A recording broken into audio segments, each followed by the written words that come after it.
Hidden in the silent faces of Egyptian monuments, under the gaze of the Vedic gods, between the lines of the old books of alchemy, and tantalizing us from the myths of the Aztecs and Mayans, the essence of the secret doctrine has always been there.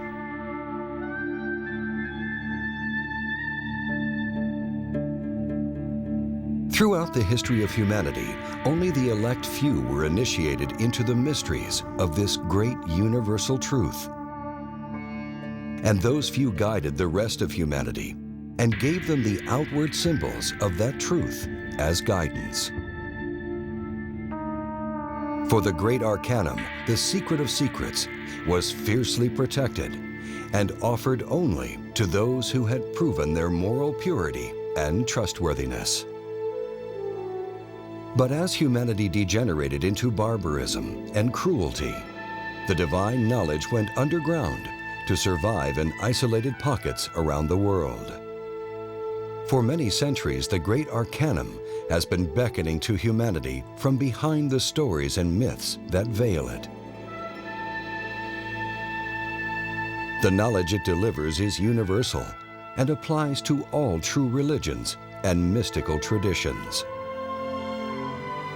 Whether it is the serpent of Adam and Eve from the Judeo-Christian tradition, the winged serpent of Quetzalcoatl from the Aztec tradition, the serpents climbing the caduceus of the Greek god Hermes, or the serpents of the Hindu or Buddhist traditions, all these symbols contain the same teaching.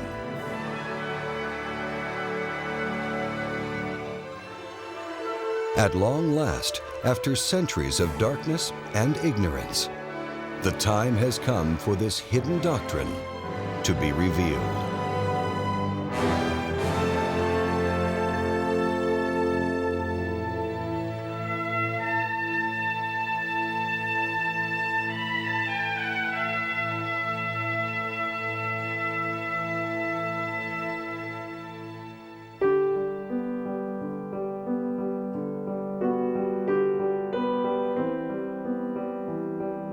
All religions are precious jewels on the golden string of divinity.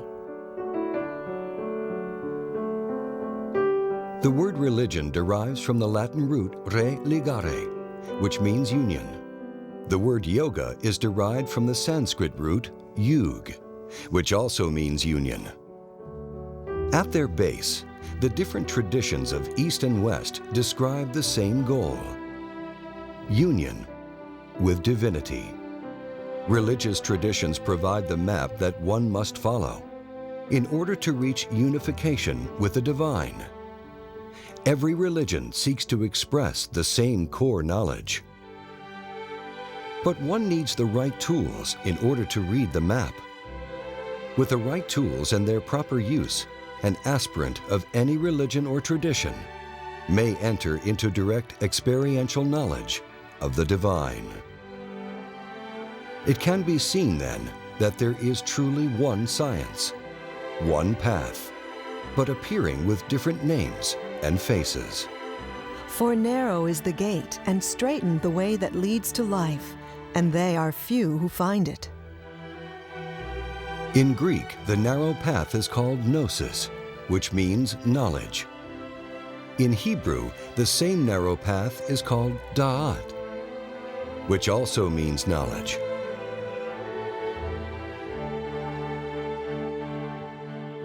This path is represented by the famous tree of knowledge in the book of Genesis. And the clue to entering into the direct experience of God can be found through understanding the symbol of the tree of knowledge.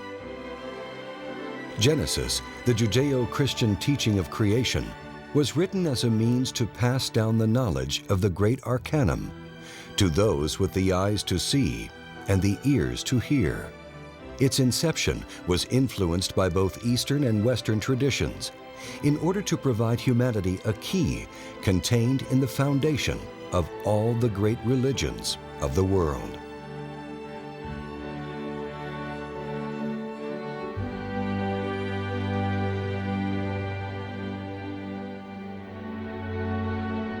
The Old Testament, or Tanakh, outwardly appears to be basic spiritual instruction in the form of stories and histories.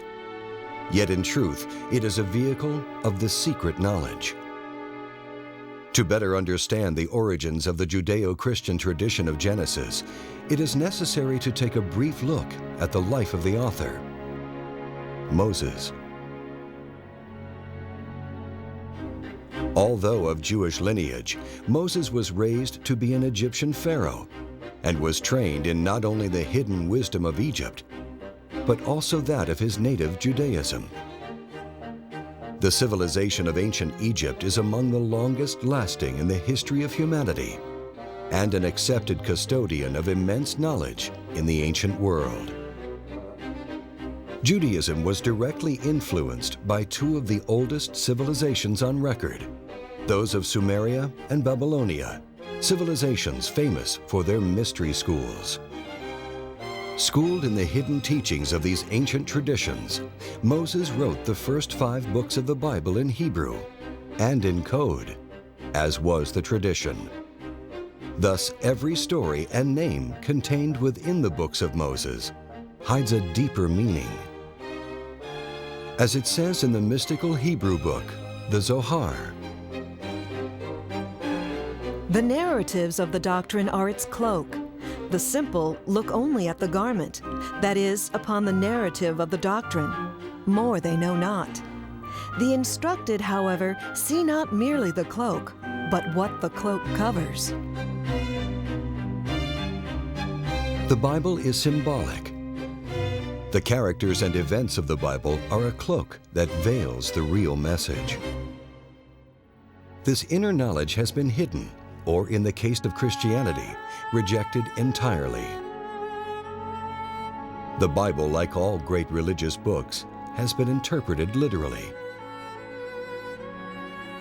Even Jesus of Nazareth taught both a public and a secret doctrine. To you it hath been given to know the secrets of the reign of the heavens, and to these it hath not been given. Those who received the secret teaching were persecuted and forced to take the knowledge underground. As a result, the modern church has inherited merely the cloak. In addition, the Bible has undergone repeated editing by those without any knowledge of its secrets.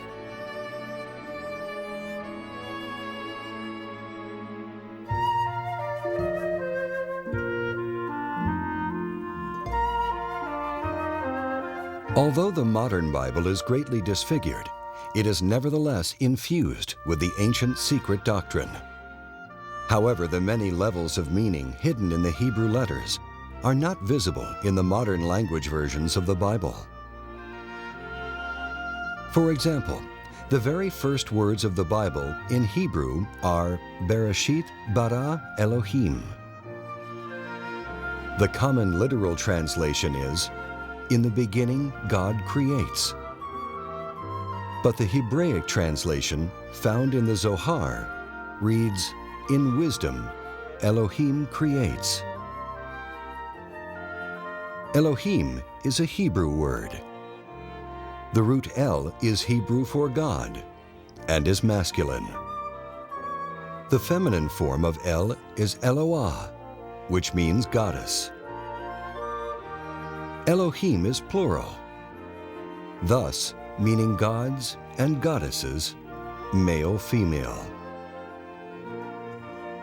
In contrast to the familiar image of a bearded old man, God is established in the first 3 words of the Bible as androgynous, containing both male and female.